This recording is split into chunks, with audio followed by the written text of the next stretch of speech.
My blind date ended the moment the Mafia boss called me his. I had agreed to one blind date to prove to my family that I was finally moving on.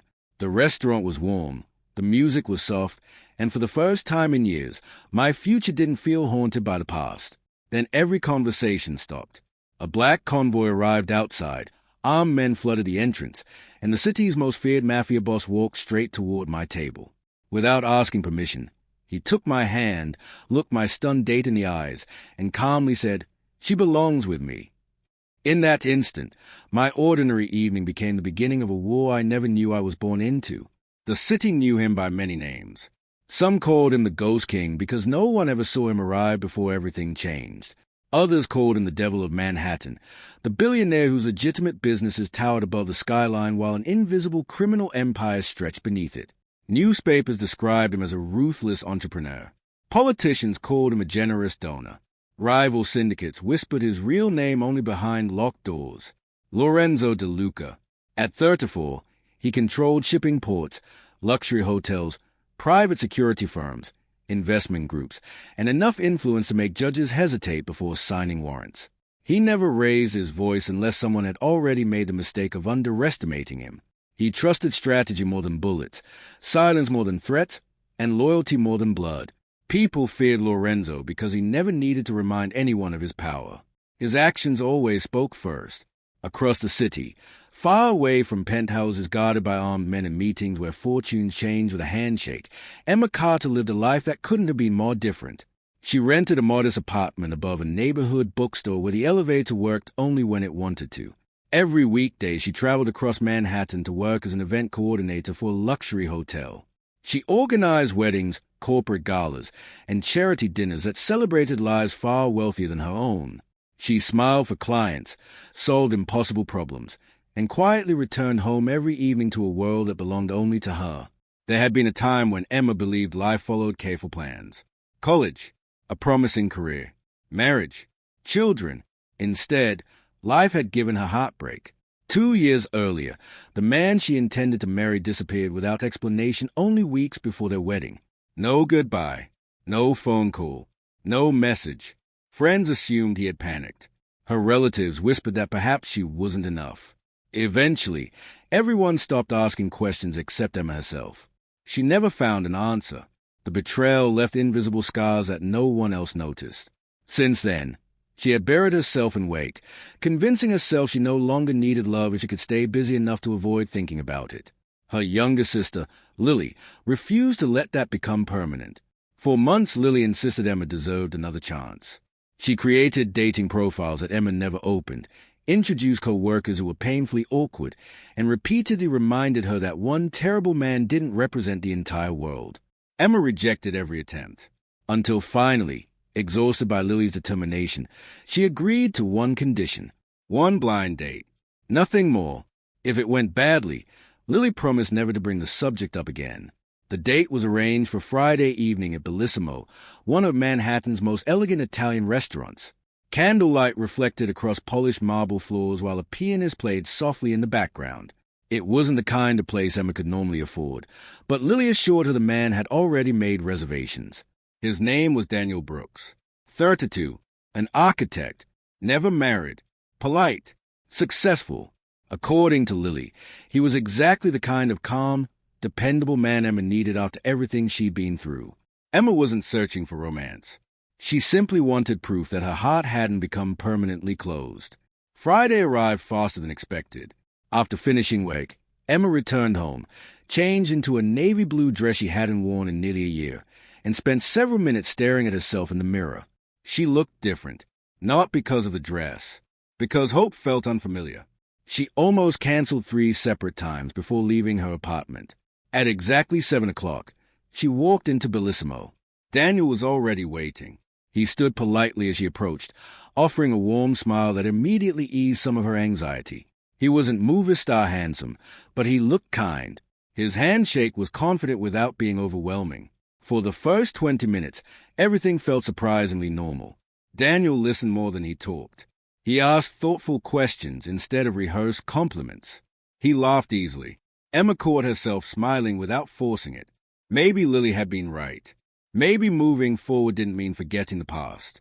Maybe healing simply meant allowing life another chance.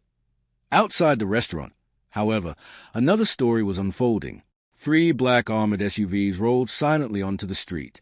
Pedestrians instinctively stepped aside. Luxury cars suddenly seemed insignificant beside the convoy. Restaurant employees froze as soon as they recognized a distinctive silver crest displayed on the lead vehicle. Even before the doors opened, whispers spread between the valets. "He never comes here." Is that really him? What is Lorenzo De Luca doing downtown? Inside the restaurant, Emma noticed none of it. She and Daniel were discussing travel dreams when every light near the entrance seemed to dim beneath the shadows of several enormous men entering together. Conversations stopped one by one. Wine glasses paused halfway to waiting lips. The pianist slowly removed his hand from the keys. An unnatural silence settled across the dining room. Daniel turned first. His expression changed instantly. Confusion, then recognition, then unmistakable fear. Emma followed his gaze toward the entrance. 6 impeccably dressed bodyguards moved into position with military precision, scanning every corner before stepping aside. Only then did the final figure enter. Tall, impeccably dressed in a perfectly tailored black suit. Dark eyes are colder than winter itself. His movements carried the effortless confidence of someone who had never once questioned whether the world would make room for him. Lorenzo De Luca, the most feared man in New York. He ignored every curious stare, ignored the restaurant manager rushing forward, ignored the whispers following each measured step. Instead, his eyes settled on one person, Emma. For several endless seconds, he simply looked at her, not with surprise, not with curiosity, with absolute certainty, as though he had been searching for her far longer than she had ever imagined. Then, without saying a single word, the Mafia boss began walking directly toward her table. The silence inside Bellissimo became almost unbearable. Every polished glass, every flickering candle, every pair of frightened eyes seemed frozen in place as Lorenzo De Luca crossed the restaurant. His footsteps were calm, almost unhurried, yet each one carried the weight of absolute authority. No one dared stand in his path. Managers stepped aside before he reached them. Waiters lowered their heads. Even the security guards employed by the restaurant quietly disappeared from sight, fully aware that whatever was about to happen lay far beyond their authority. Emma's heartbeat accelerated. She had seen Lorenzo's face before, on magazine covers, business interviews, and the occasional newspaper article praising another billion-dollar acquisition. Officially, he was one of New York's wealthiest businessmen. Unofficially, everyone knew better. Rumors surrounded him like shadows. Entire crime families had disappeared after challenging his empire. Judges refused to cross him. Politicians smiled too easily whenever cameras caught them standing beside him. Yet no investigation had ever proven anything. He was a man everyone recognized, a man nobody questioned. Daniel swallowed hard as Lorenzo stopped beside their table. Neither man spoke. For several seconds, they simply looked at one another. Daniel's confident smile had vanished completely. His shoulders stiffened, and a faint tremor appeared in the hand still resting beside his untouched wine glass. Emma looked from one man to the other, unable to understand what was happening. Had they met before? Was Daniel somehow connected to Lorenzo's business world? Nothing made sense. Lorenzo's attention shifted away from Daniel. His eyes settled entirely on Emma. There was no hesitation in his expression, no uncertainty. Only the strange calm of someone finally reaching a destination after an exhausting journey. Without asking permission, he reached down and gently took Emma's hand. His touch wasn't rough. It wasn't possessive in the physical sense. It was confident, certain, as though the decision had already been made long before either of them entered the restaurant. Emma instinctively stood. Lorenzo. Daniel finally managed, his voice barely above a whisper. The Mafia boss didn't even look at him. His deep voice carried effortlessly through the silent restaurant. Your evening is over. Daniel blinked. I don't understand. You don't need to. Only then did Lorenzo turn toward him.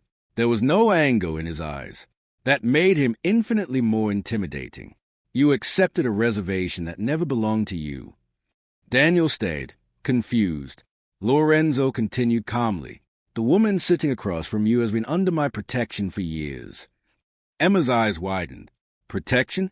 She had never seen this man before. Daniel slowly rose from his chair. "You're making a mistake." "No."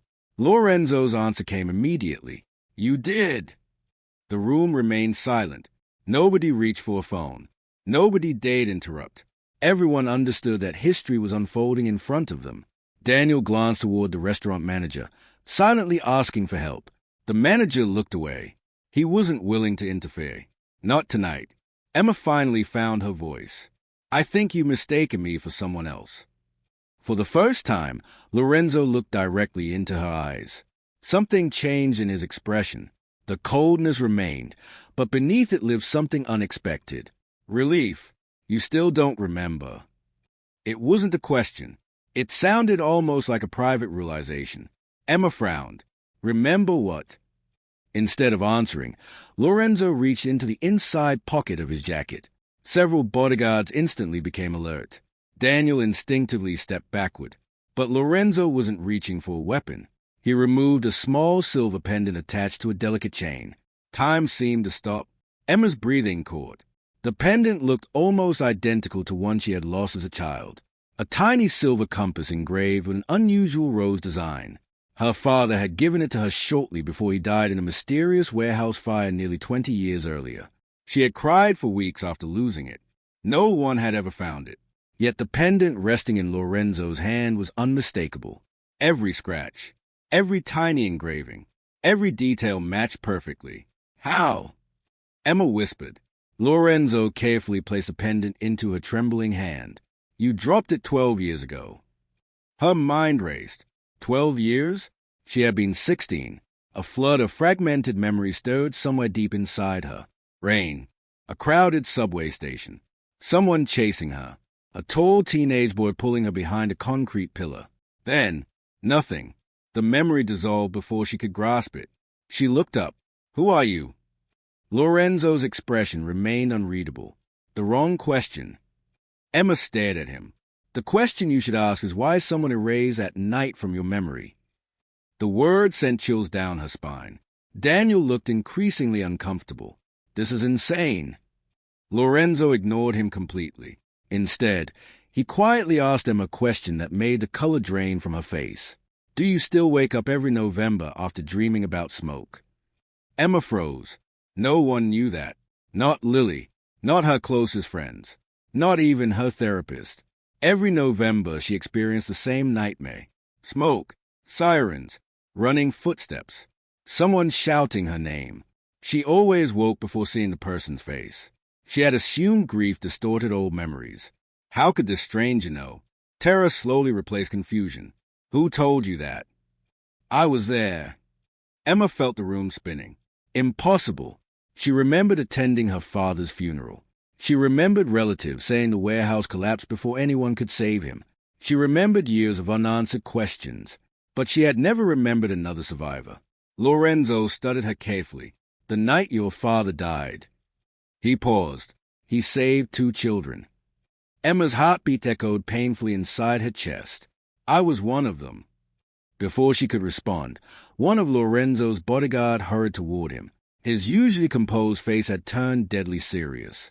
He leaned close and whispered something into Lorenzo's ear.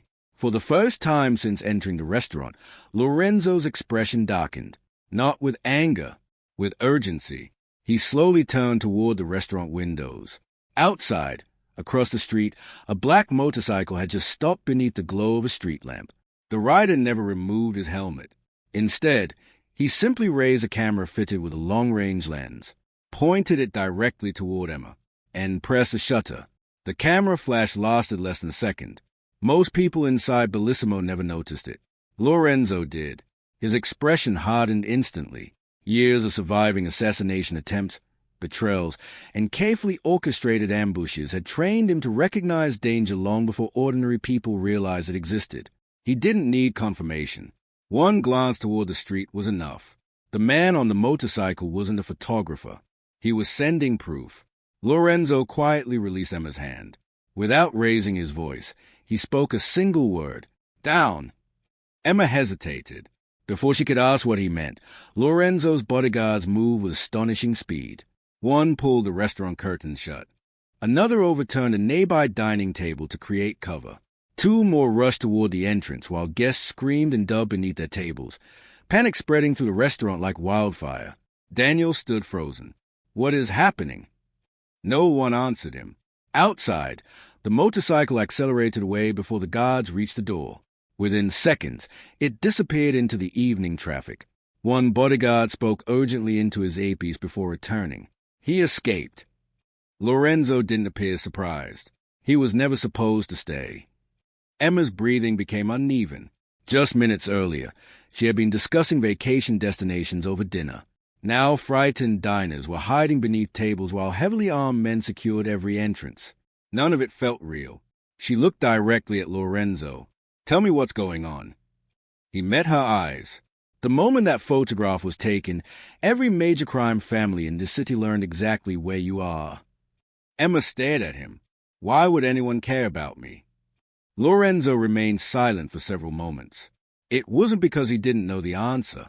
It was because he had hoped she would have more time before hearing it. Finally, he spoke. Because someone has spent 20 years looking for the last witness.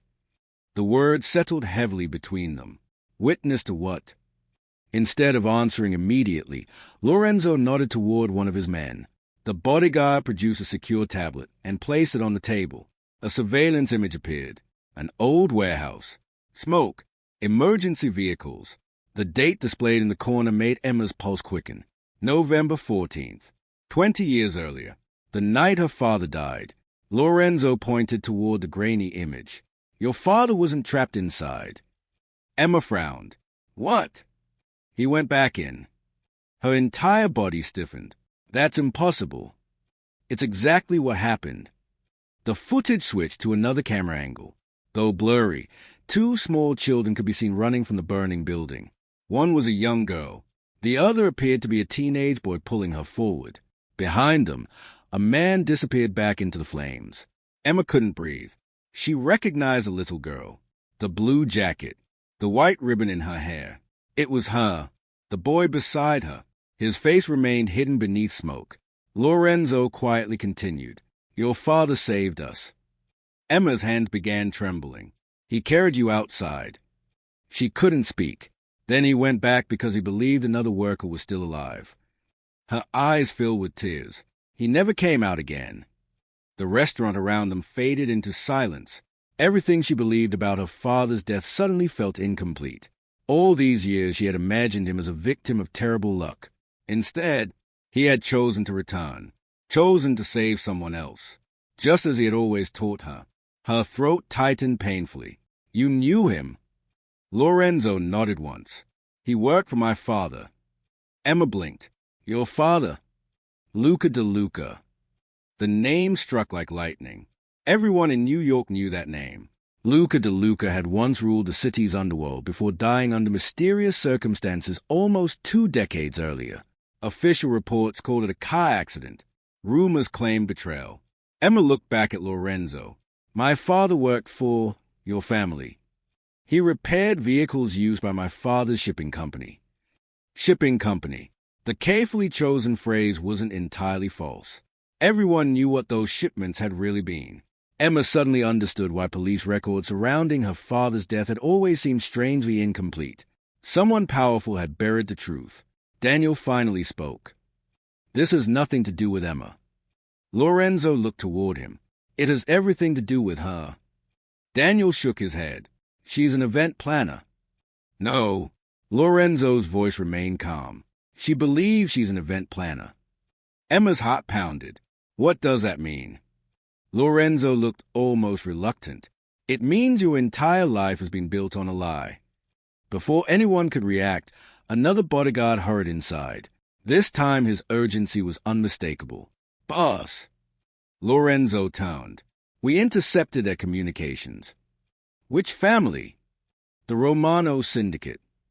Another guard added quietly. And the Moetti family. A third voice followed. Bradford channels are active too. Emma looked from one man to another. She didn't recognize the names. Lorenzo did. Every one of them represented organizations powerful enough to destabilize entire cities. 3 rival syndicates, all moving at once. All because of one photograph. He looked back at Emma. They think you remember. Remember what? The fire. Emma shook her head desperately. I don't. I know. Then why are they coming? Lorenzo's answer came without hesitation. Because they can't risk you remembering. A heavy silence followed. Outside, police sirens echoed somewhere in the distance. Restaurant guests slowly emerged from beneath tables, whispering nervously. Some secretly recorded videos before Lorenzo's security confiscated every visible phone. No images of tonight could be allowed to spread. Not yet. Emma rubbed her temples, trying to steady herself. This can't be happening. Lorenzo understood her disbelief. If someone had told him 20 years earlier that the frightened little girl he escaped the warehouse would someday sit across from him in a crowded restaurant, he wouldn't have believed it either. Yet here she was, alive, completely unaware of the secret others were willing to kill for. He had spent years searching, years protecting her from a distance after discovering she had survived. He had hoped never to drag her into his world. That hope had ended the moment the motorcycle camera captured her face. His phone vibrated.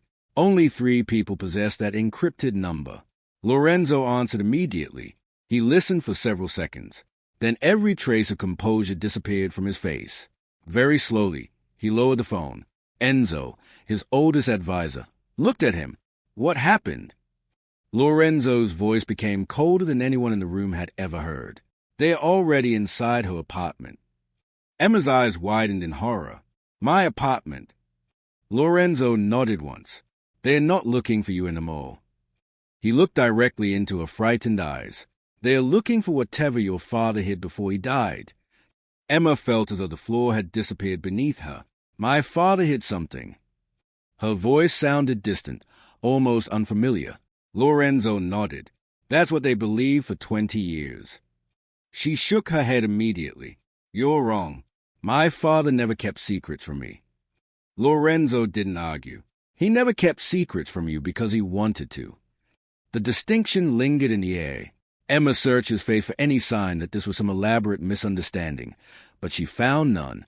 His expression carried the weight of someone repeating a truth he wished had never existed. One of Lorenzo's security officers stepped forward. Boss, our surveillance team confirmed force entry. He placed several photographs on the table. Emma's apartment door had been splintered. Her living room was in ruins. Furniture overturned, books scattered across the floor, kitchen cabinets ripped from their hinges, mattresses slashed open. Even framed family photographs had been shattered, their glass glittering across the hardwood floor. Emma covered her mouth. They destroyed everything. Lorenzo looked at the images in silence. This wasn't random vandalism. It was professional search. Whoever entered knew exactly what they were looking for. They didn't take your television, Lorenzo observed quietly. They ignored your laptop. They left your jewelry. Emma frowned through her tears. So, they weren't robbing you. They were searching. For what? Lorenzo picked up one photograph and zoomed in on the bookshelf. They checked behind every book. Another image. They removed the floor vents. Another. They even dismantled the light fixtures. Emma stared at the evidence. Normal burglars didn't do that. Someone had been convinced something valuable was hidden inside her apartment. But what? She had lived there for 6 years. There was nothing extraordinary inside. Just books, clothes, old family albums, and the few belongings she had inherited from her parents. Then her eyes widened. My father's toolbox. Lorenzo looked at her. What about it? It was the only thing they didn't touch. Everyone in the room became still. Emma thought back carefully. The heavy red toolbox had belonged to her father before the warehouse fire. She kept it in a storage locker because she couldn't bear to throw it away, even though she had never opened it. It reminded her too much of him. She had always assumed it contained ordinary mechanics tools. Nothing more. Lorenzo's instincts immediately sharpened. Where is it now? In a storage facility near Riverside. He turned toward Enzo. Send Team Alpha. Enzo was already issuing orders through his earpiece. No, Emma interrupted. Everyone looked at her. I'm going. Lorenzo's expression hardened. Absolutely not. It's my father's. It's also the reason people are trying to kill you. Emma stepped closer. You still haven't told me why. Lorenzo met her determined gaze. Because if the toolbox contains what I think it does, every criminal organization in New York will start a war to possess it. Daniel, who had remained unusually quiet, finally spoke again. I think all of you are making assumptions. No one answered immediately. Daniel continued. Maybe there isn't anything inside. Lorenzo looked at him. I hope you're right. But I don't gamble lives on hope. Emma folded her arms. I'm not staying behind. You don't understand the danger. Then explain it. For several moments Lorenzo remained silent. Finally, he exhaled slowly. 20 years ago, your father accidentally discovered a meeting. Emma frowned. What meeting? A meeting between my father. He paused, and the 5 most powerful crime bosses in the city. The room fell silent. They weren't discussing territory. They were discussing betrayal. Emma listened carefully. Someone inside the alliance was secretly working with an international syndicate. The deal would have handed control of every shipping port on the East Coast to foreign organizations. Emma struggled to process the information. My father heard all of that. He repaired a vehicle parked outside the warehouse. He wasn't supposed to be there. He heard enough. Lorenzo's voice lowered. When the meeting ended, someone realized there had been a witness. Emma's heartbeat quickened. My father. Yes. He ran. And they chased him. Pieces of the nightmare she experienced every November began returning in broken flashes. Running footsteps. Smoke. Her father's voice. A loud explosion. She pressed both hands against her temples. It wasn't an accident. Lorenzo gently shook his head. No, the warehouse fire was started deliberately. Emma closed her eyes. For 20 years she had mourned the tragedy. Now she was learning it had been murder. A calculated execution disguised as an accident. Her breathing became uneven. My whole life was built on a lie. Lorenzo didn't deny it. It was built to protect you. Before Emma could respond, another encrypted call reached Lorenzo. He answered immediately. The security chief's voice came through loud and urgent. Boss, we've got movement. Location. The storage facility. Lorenzo's eyes narrowed. Already? They beat us there. Emma's pulse skyrocketed. What? The voice continued. 3 black SUVs. Approximately 15 armed men. They are cutting through the main gate. Lorenzo looked toward Enzo. How long until Alpha arrives? 7 minutes. Lorenzo's jaw tightened. Too late. Emma stepped forward. They are after the toolbox. Yes. If they get it first. They'll destroy every piece of evidence your father died protecting. Emma felt something inside her change. For years she had been searching for answers. Now those answers were within reach. She couldn't let them disappear. I'm coming. Lorenzo shook his head. No, you don't control me. I control the battlefield. I'm part of this battlefield.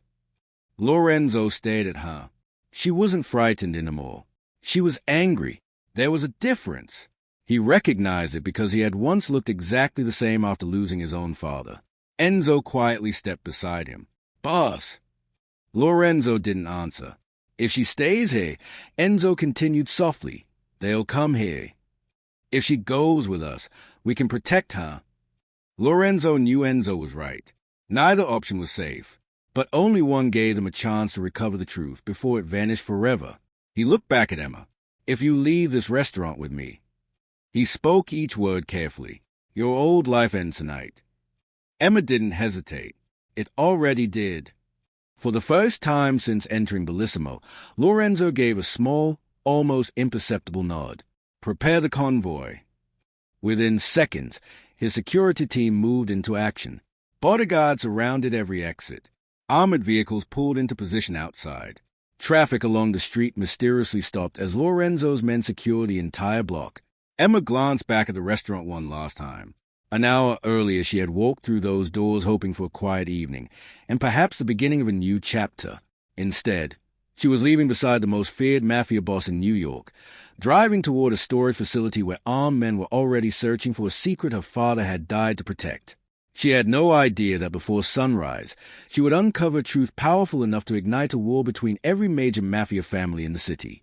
The convoy raced through Manhattan beneath a sky darkened by gathering storm clouds. 5 armored SUVs moved in perfect formation, escorted by motorcycles that cleared intersections before ordinary traffic could react.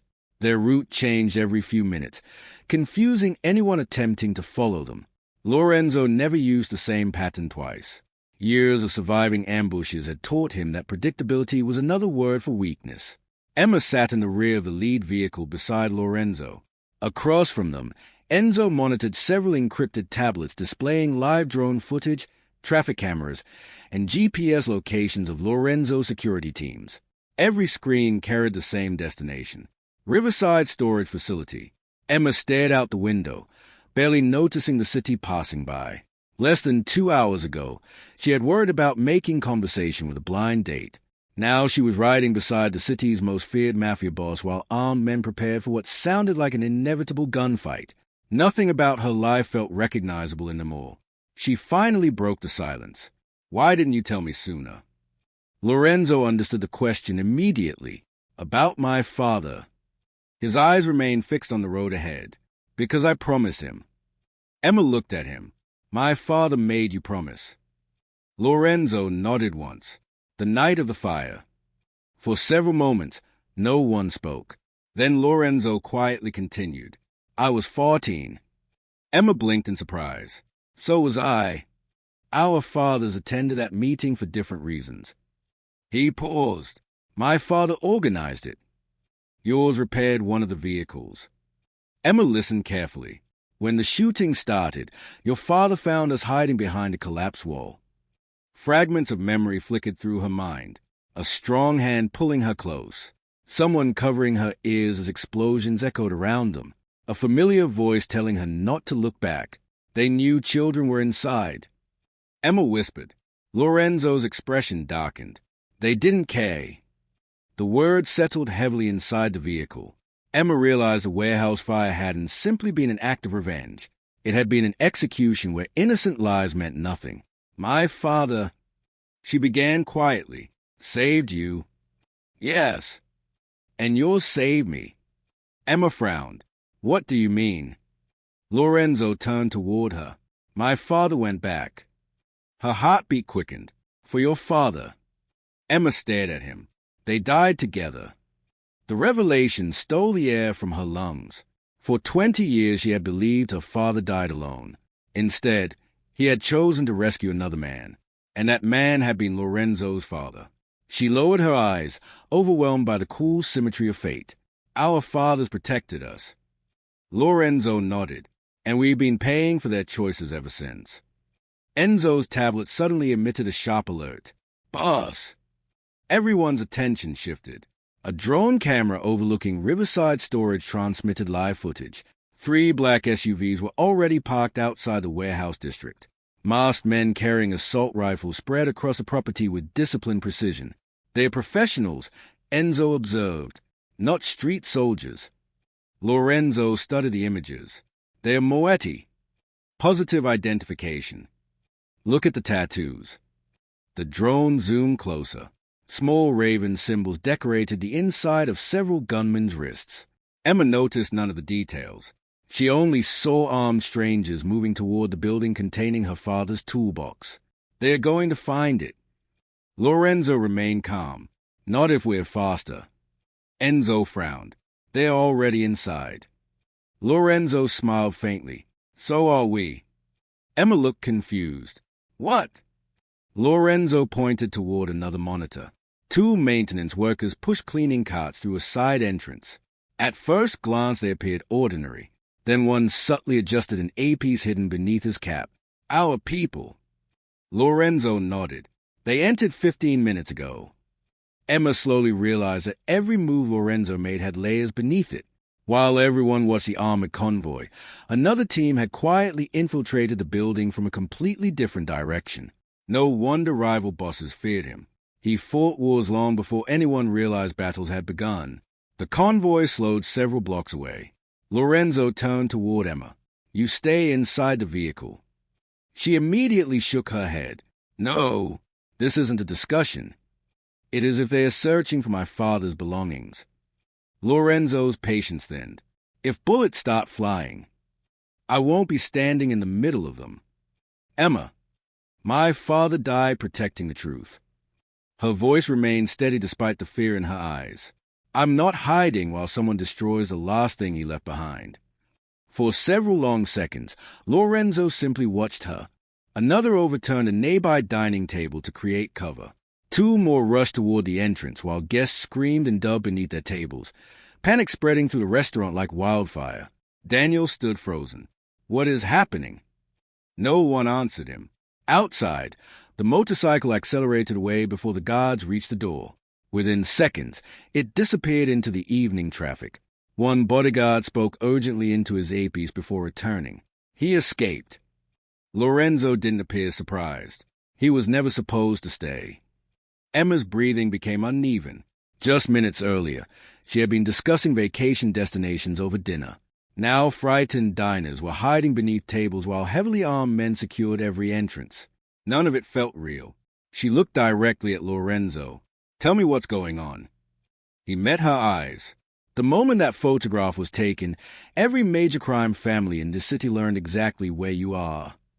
Emma stared at him. "Why would anyone care about me?"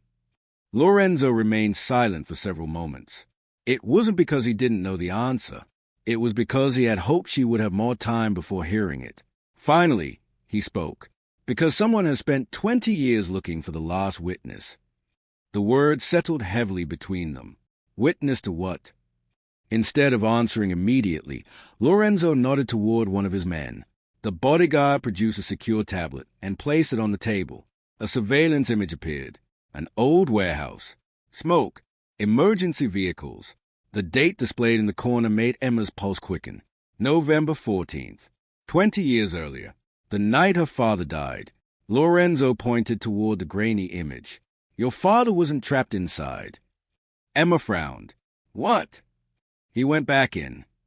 Her entire body stiffened. "That's impossible." "It's exactly what happened." The footage switched to another camera angle. Though blurry, two small children could be seen running from the burning building. One was a young girl. The other appeared to be a teenage boy pulling her forward. Behind them, a man disappeared back into the flames. Emma couldn't breathe. She recognized the little girl. The blue jacket. The white ribbon in her hair. It was her. The boy beside her. His face remained hidden beneath smoke. Lorenzo quietly continued. "Your father saved us." Emma's hands began trembling. "He carried you outside." She couldn't speak. Then he went back because he believed another worker was still alive. Her eyes filled with tears. He never came out again. The restaurant around them faded into silence. Everything she believed about her father's death suddenly felt incomplete. All these years she had imagined him as a victim of terrible luck. Instead, he had chosen to return, chosen to save someone else, just as he had always taught her. Her throat tightened painfully. "You knew him?" Lorenzo nodded once. "He worked for my father." Emma blinked. "Your father?" Luca De Luca. The name struck like lightning. Everyone in New York knew that name. Luca De Luca had once ruled the city's underworld before dying under mysterious circumstances almost 2 decades earlier. Official reports called it a car accident. Rumors claimed betrayal. Emma looked back at Lorenzo. "My father worked for your family. He repaired vehicles used by my father's shipping company." Shipping company. The carefully chosen phrase wasn't entirely false. Everyone knew what those shipments had really been. Emma suddenly understood why police records surrounding her father's death had always seemed strangely incomplete. Someone powerful had buried the truth. Daniel finally spoke. "This has nothing to do with Emma." Lorenzo looked toward him. "It has everything to do with her." Daniel shook his head. "She's an event planner." "No." Lorenzo's voice remained calm. "She believes she's an event planner." Emma's heart pounded. "What does that mean?" Lorenzo looked almost reluctant. "It means your entire life has been built on a lie." Before anyone could react, Another bodyguard hurried inside. This time his urgency was unmistakable. "Boss!" Lorenzo toned. "We intercepted their communications." "Which family?" "The Romano Syndicate." Another guard added quietly, "And the Moetti family." A third voice followed. "Bradford channels are active too." Emma looked from one man to another. She didn't recognize the names. Lorenzo did. Every one of them represented organizations powerful enough to destabilize entire cities. 3 rival syndicates, all moving at once, all because of one photograph. He looked back at Emma. "They think you remember." "Remember what?" "The fire." Emma shook her head desperately. "I don't." "I know." "Then why are they coming?" Lorenzo's answer came without hesitation. "Because they can't risk you remembering." A heavy silence followed.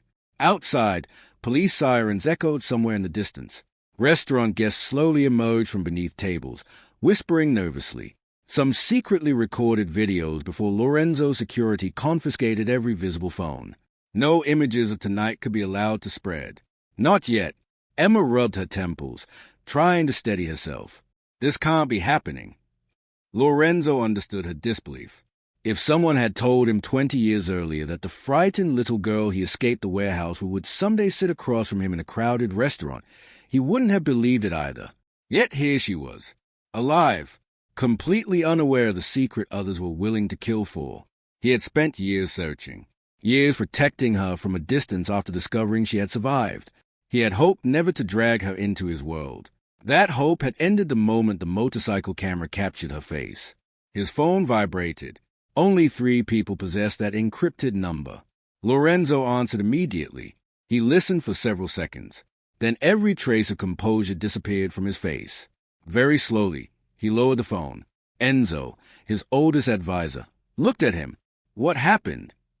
Lorenzo's voice became colder than anyone in the room had ever heard. "They're already inside her apartment." Emma's eyes widened in horror. "My apartment."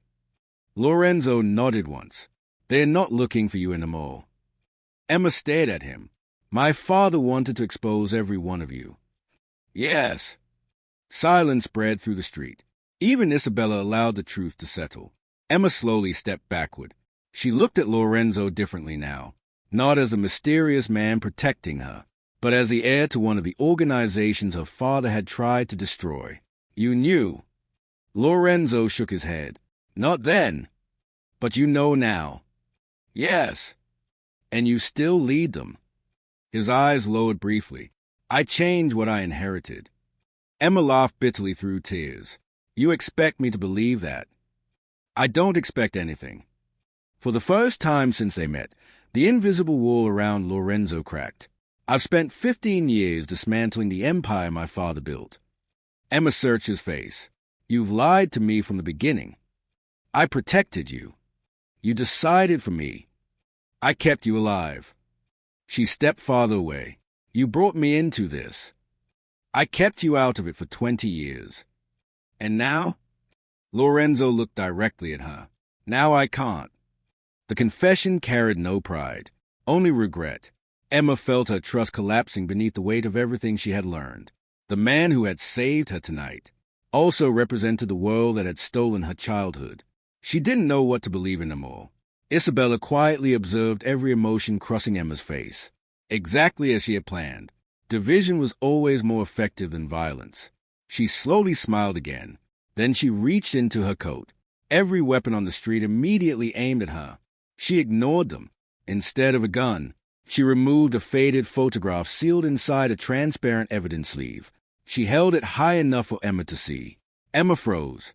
The picture showed 2 men standing beside a black sedan outside an old warehouse. One was unmistakably Thomas Carter. The other, Emma felt the blood drain from her face. The second man was Luca De Luca, Lorenzo's father. But neither face shocked her. It was a little girl standing between them that made her world collapse. She recognized the child instantly. It was herself, and the man holding her hand was not her father. It was Luca De Luca. The man she had believed was only a stranger. The man who, according to every memory she possessed, should never have known her at all.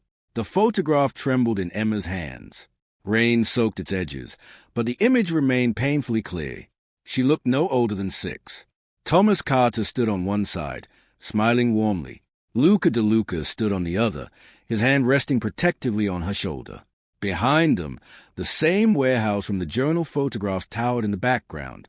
It wasn't just a random picture. It captured a relationship she had never known existed. Emma slowly looked up at Lorenzo. "You knew about this?" His silence answered before his words did. "I found that photograph 5 years ago." Her heart sank. "And you never showed me." "I couldn't." "You wouldn't." There was a difference. Lorenzo accepted it. "Yes." Emma felt anger replacing confusion. "For 20 years I've been searching for the truth." Her voice shook. "You found pieces of it years ago and decided I didn't deserve to know. I decided you deserved to live." The sentence landed heavily between them. Emma stared at him. "You don't get to make that decision." "No." He lowered his eyes briefly. "But I did." For the first time in years, Lorenzo admitted something he had hidden even from himself. Every choice he had made regarding Emma had been driven by fear. Not fear of enemies. Fear of losing her. Before Emma could respond, Isabella calmly stepped forward again. "I believe we've reached the point where everyone is finally telling the truth." Lorenzo's attention snapped back to her. "You're still lying." She smiled. "Only about the parts that benefit me." The honesty was almost unsettling. She gestured toward the photograph. Thomas Carter trusted Luca De Luca. Emma frowned. Then why were they killed? Because trust was their mistake. Isabella's expression became colder. There wasn't one traitor at that meeting. There were 3. Enzo looked toward Lorenzo. He had never heard that version before. Isabella continued. The alliance was already collapsing before the warehouse burned. Greed divided every family. Your fathers discovered it too late. Emma's breathing became uneven. So who started the fire? Isabella answered immediately. The man who profits from every family fighting each other. Lorenzo narrowed his eyes. You're talking about Victor Olaf. She nodded once. The same man who hired me 10 years ago. Emma blinked. You worked for him. I built his empire. And then he betrayed me. Lorenzo studied Isabella carefully. 4 years intelligence reports had suggested an invisible figure controlled international smuggling routes stretching from Europe to North America. No one had ever confirmed his identity. Now Isabella had spoken his name without hesitation. Victor Olaf, a ghost, a strategist, a man whose face had never appeared in any police database.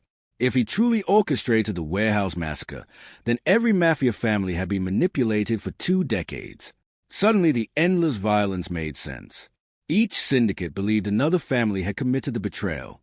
Meanwhile, the real architect remained untouched. Emma looked toward Lorenzo. Is she telling the truth? He answered honestly, I don't know. It was the first uncertain answer she had heard from him. Before anyone could speak again, one of Lorenzo's snipers shouted through the communication channel. Movement on the rooftops. Lorenzo reacted instantly. Everyone down. A split second later, suppressed rifle shots shattered the fragile standoff. Bullets struck the pavement between both groups. Not aimed at Lorenzo. Not aimed at Isabella. Someone was trying to kill them all. Chaos erupted. Bodyguards rushed forward, shielding their leaders. Smoke grenades exploded across the street. Visibility vanished beneath thick gray clouds. Emma instinctively dropped to the ground. Gunfire echoed from every direction. People shouted over encrypted radios. Vehicles accelerated through the smoke. Nothing was visible beyond a few meters. Lorenzo searched desperately. Emma! No answer. His pulse surged.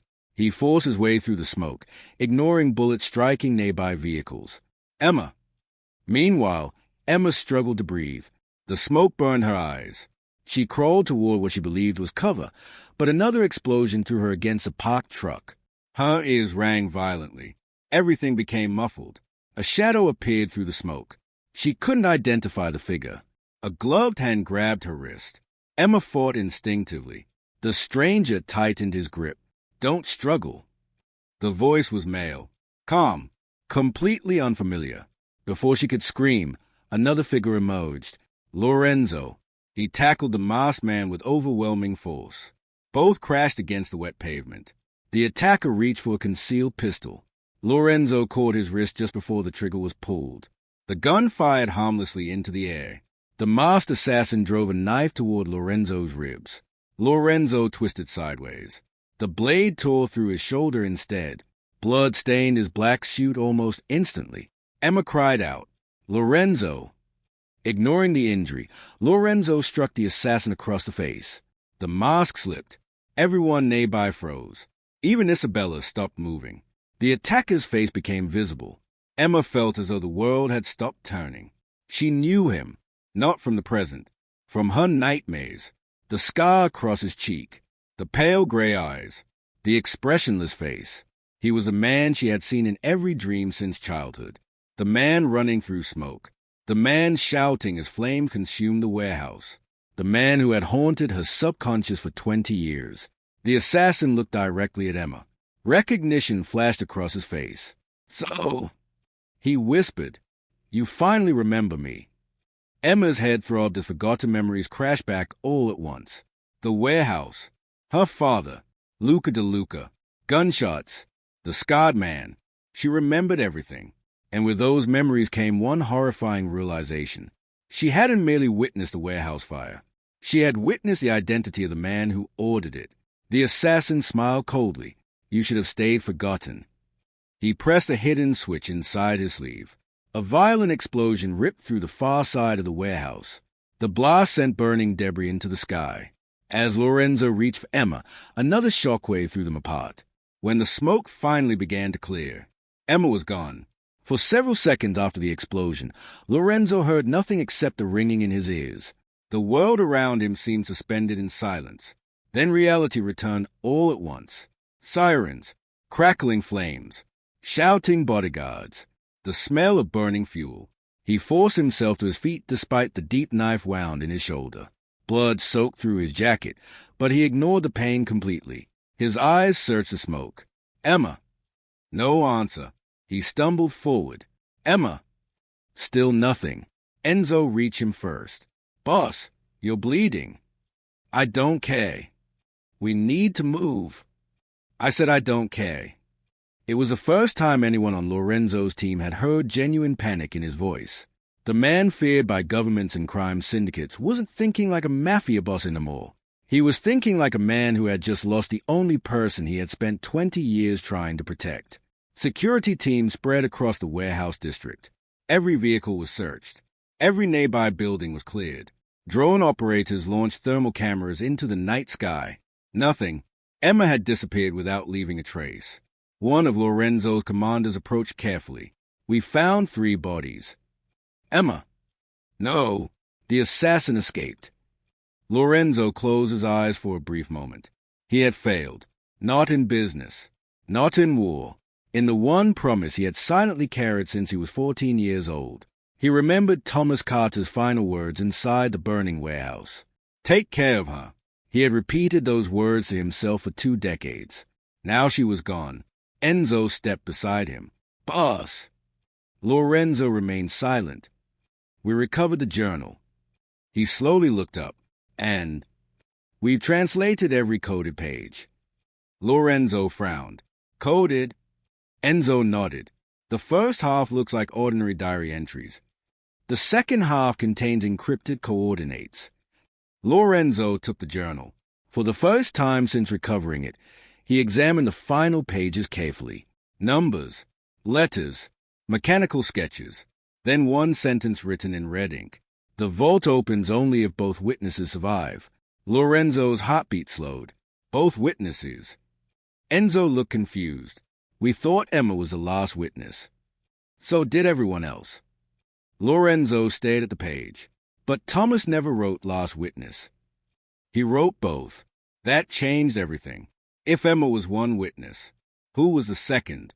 At that same moment, dozens of miles away, Emma slowly regained consciousness. Everything hurt. Her head throbbed. Her wrists were restrained.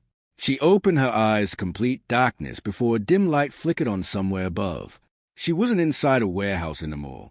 She appeared to be in an abandoned underground tunnel reinforced with old concrete walls. Water dripped steadily from rusted pipes overhead. The scarred assassin sat several feet away, calmly cleaning his pistol. He noticed she was awake. Good. Emma struggled against the restraints. Who are you? The man smiled faintly. You remembered. I asked your name. He ignored the question. Children always remember more than adults think. Emma glared at him. You murdered my father. His expression remained emotionless. No, I followed orders. Whose orders? He stood. You'll meet him soon. Emma's heart pounded. Victor Olaf. The assassin stopped walking. For the first time, genuine surprise crossed his face. So Lorenzo figured it out. Emma said nothing. The assassin laughed quietly, his smarter than I expected. He opened a heavy steel door. Bright light flooded the room. Footsteps echoed from the corridor beyond. Someone else was approaching. Slow, measured, confident. Emma couldn't yet see the person's face. Only polished black shoes appeared beneath the doorway. The newcomer entered, an older man, perhaps in his late 60s. Silver hair, perfectly tailored suit, calm gray eyes. Nothing about him looked dangerous. That was precisely what made him unsettling. He smiled warmly. Emma Carter. She stared back silently. I've waited 20 years to meet you. You killed my father. The man sighed almost regretfully. I respected your father. Then why? Because loyalty becomes expensive when truth is involved. Emma's anger intensified. You started the fire. No, I simply refused to stop it. He stepped closer. I am Victor Olaf. The name carried the weight of 2 decades of unanswered questions. Emma felt no fear now, only determination. You'll never get the journal. Victor smiled. I don't need it. She frowned. What? I already know what's inside. Then why kidnap me? His smile widened slightly. Because the journal tells me where. He looked directly into her eyes. You tell me how. Emma's confusion deepened. I don't understand. You will. He slowly reached into his pocket. Instead of a weapon, he removed an old silver compass pendant, the one Lorenzo had returned to her at the restaurant. Emma's eyes widened. That's impossible. Victor placed the pendant on the table. It isn't jewelry. He carefully pressed the center of the compass. A tiny hidden mechanism clicked open. Inside rested an intricate brass fragment shaped like half of an ancient key. Emma stared in disbelief. The pendant she had worn as a child had secretly concealed part of the key all along. Victor smiled. Thomas Carter hid the truth beautifully. He looked toward the scarred assassin. We finally have the first half. Emma's heart dropped. The first half? Victor nodded. The second half. He looked directly into her eyes. Is somewhere inside Lorenzo De Luca's family vault. Hundreds of miles away, Lorenzo stood over the journal as another hidden page slowly unfolded. His expression changed instantly. Enzo noticed. What is it? Lorenzo read the final sentence aloud. The De Luca vault must never be opened, because the child hidden inside it was never supposed to survive. Every person in the room fell silent. Lorenzo slowly lowered the journal. For the first time in 20 years, he realized the greatest secret wasn't hidden inside the vault. It was the vault. The words from the journal refused to leave Lorenzo's mind. The child hidden inside it was never supposed to survive. He read the line over and over, searching for another meaning, but none existed. Thomas Carter had chosen every word carefully.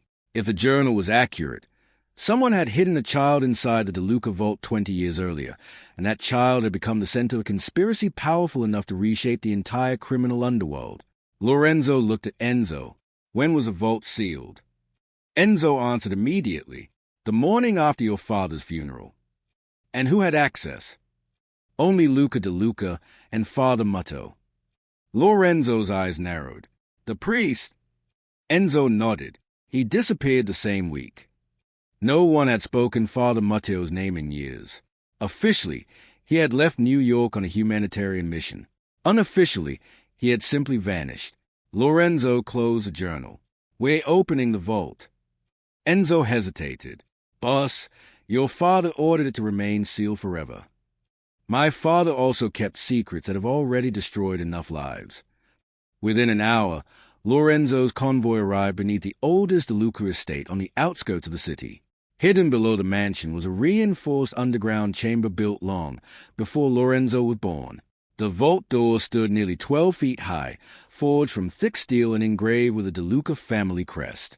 No fingerprints, no keypad, only an unusual mechanical lock with a hollow opening in its center. Lorenzo stared at it. The brass key. Enzo nodded. We only have half. Lorenzo slowly removed Emma's silver pendant from his pocket. When Victor's men abducted Emma, they had unknowingly left the pendant behind during the chaos. Lorenzo had recovered it from the rain-soaked street. He pressed its hidden mechanism. The tiny brass fragment slid into his hand. Carefully, he inserted it into the lock. Nothing happened. As expected, Enzo murmured, "It needs both halves." Lorenzo stepped back. So does Victor. The realization changed everything. Neither side could open the vault alone. Meanwhile, beneath an abandoned subway tunnel across the city, Victor Orloff stood before a large table covered with old maps and faded architectural blueprints. Emma remained restrained, but she watched everything carefully. Victor placed a second brass fragment, stolen from the storage facility, beside the blueprint. It matched the shape of the fragment hidden inside her pendant. Together, they formed a complete key. But Victor smiled. Still useless. Emma frowned. You already have both pieces. No. He gently tapped the pendant. I have one piece. Then he tapped the fragment taken from Marco Moretti, and an imitation. Emma looked confused. Imitation. Victor nodded. Thomas Carter anticipated theft. He created a false key. Emma's heartbeat quickened. Which one is fake? Victor smiled. That's what Lorenzo is trying to discover right now. For the first time since her capture, Emma understood something important. Victor wasn't always one step ahead. He was guessing, just like everyone else. Across the city, Lorenzo received an encrypted call. One of his intelligence officers had tracked the scarred assassin entering an abandoned subway network beneath the financial district. They're underground. Lorenzo stood immediately. Prepare the teams. Enzo looked at him. You know it's a trap. Of course. Then why walk into it? Lorenzo's answer was simple. Because Emma knows something she doesn't even realize she knows. As the convoy departed, Lorenzo quietly reached inside his jacket. There, tucked safely beside the journal, rested the faded photograph Isabella had revealed during the standoff. For the first time, he looked beyond the four people standing in the picture. Hidden in the background was a church entrance. Above the doorway hung a weathered stone inscription. San Michele Chapel. Lorenzo froze. He knew that church. It had been demolished 18 years earlier. Or so everyone believed. He immediately handed the photograph to Enzo. The chapel. Enzo examined the image. What about it?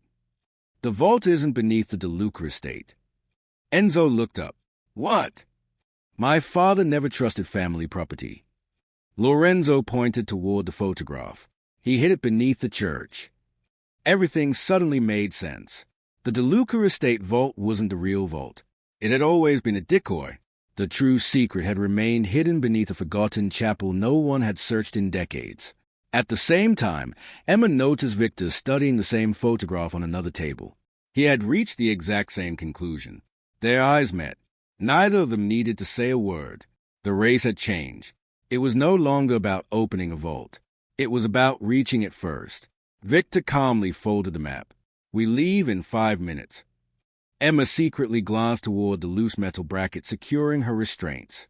During the journey, she had been quietly rubbing the cuffs against its sharp edge. One final strand remained. Victor walked toward the exit without noticing. The scarred assassin followed. The heavy steel door closed behind them. Emma waited.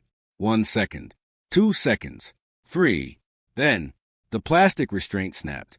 She pulled her hands free. Her wrists burned, but she ignored the pain. Silently, she picked up the brass fragment lying on Victor's table. If he discovered it missing, he would return immediately. She had only moments. Clutching the fragment tightly, Emma slipped into the dark tunnel beyond the room. Far above, thunder rolled across New York as two separate convoys sped toward the ruins of San Michele Chapel from opposite directions. One carried the city's most feared mafia boss. The other carried the man responsible for 20 years of betrayal. Between them stood one woman who no longer needed anyone to save her. She had uncovered the truth, survived the lies, and escaped the people who tried to control her fate. Now, the final choice belonged to her alone. And whichever path Emma Carter chose before sunrise would determine not only who ruled New York's underworld, but whether the cycle of bloodshed that had claimed both their fathers would finally come to an end.